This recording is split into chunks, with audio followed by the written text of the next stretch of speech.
ishlab chiqaruvchi qurilish tashkilotlari bu tanlar qanaqa kelib chiqadi. Demak, aynan bu qurilishda bemalol ishlasanglar bo'ladi. Faqat kompaniyalari yana bitta sirri. Yo'q, bizda PTO'lar bor, aynan buni prosentovkasini hisoblab beradigan xodimlar bo'ladi. Qurilish xato ketdi.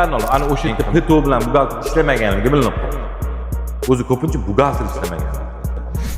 Avariyniy situatsiya, buni topshirish bitta buxgalteriya rahbarga kirib, "O, armatura yetmayapti. Masmetadan ko'rdim" demaganligi uchun. Hop, nima qilish kerak edi bu? Oddiy yechim beradi.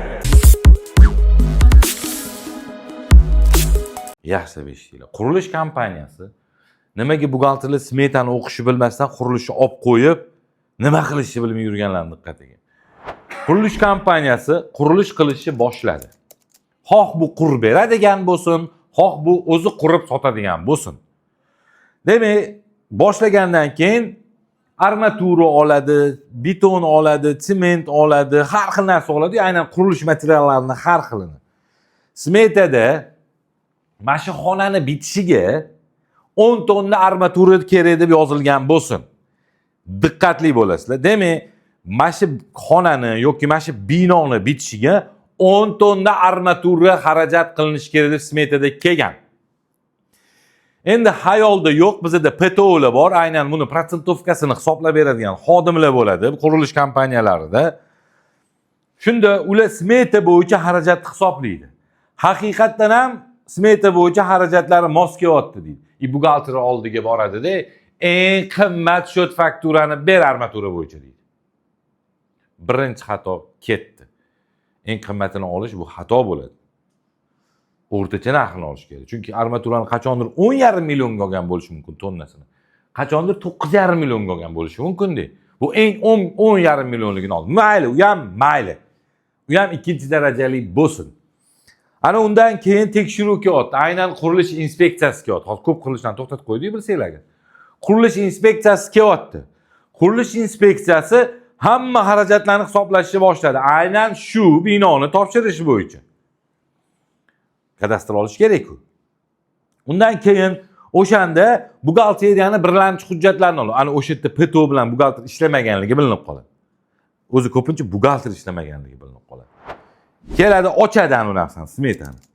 Smeta bo'yicha 10 tonna armatura kerak. Buxgalteriya hujjat o'zi 10 tonna olingan korxonaga. Buxgalteriya hujjatlarini ko'tarsa, prihodda 8 tonna. 2 tonnani ishlatmadingmi deydi.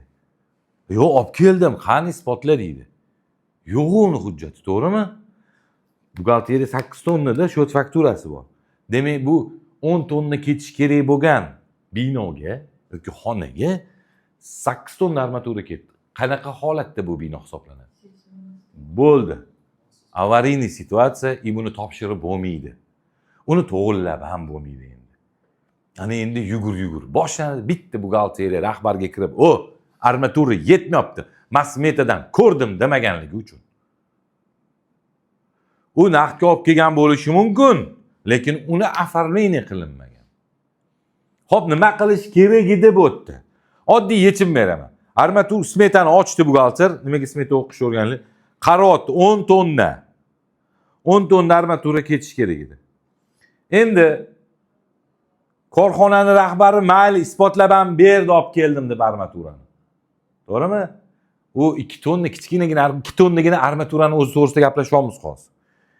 Xo'p, korxona uchun bu armatura nima hisoblanadi? Podarka hisoblanadi, to'ppa-to'g'ri. Demak, daromadni yashirish bo'ladi. Soliq to'lamagan-ku, podarka deb aforbit qilmagan-ku uni. 223-modda asosida ma'muriy javobgarlik qilib, ma'muriy jarima qilib ketdi, "Hay rahbar, to'lagin" deydi yoki bo'lmasa, men rahbarlar ko'pincha qamalib ketib qolyapti. Nima natija bo'ldi shu narsaga? Endi nima qilish kerak edi bo'lmasa? Qanaqa qilib to'g'rilash kerak edi? Yo'q. Ayting qanaqa to'g'rilashga, reklamadan keyin aytaman. Haqiqiy bosh buxgalter bo'laman deganlar 23-may 14:00 da har shanba bo'ladigan darsimizga shoshilinglar. Joylar chegaralangan. Bu kurs faqat rostakasi buxgalter bo'laman degan. Shunaqa deydi-ku. Endi umumiy olganda to'g'rilash metodikasi qanaqa bo'lishi kerak? 2 tonna yetmayapti. Hisob raqamidan pul yechadi.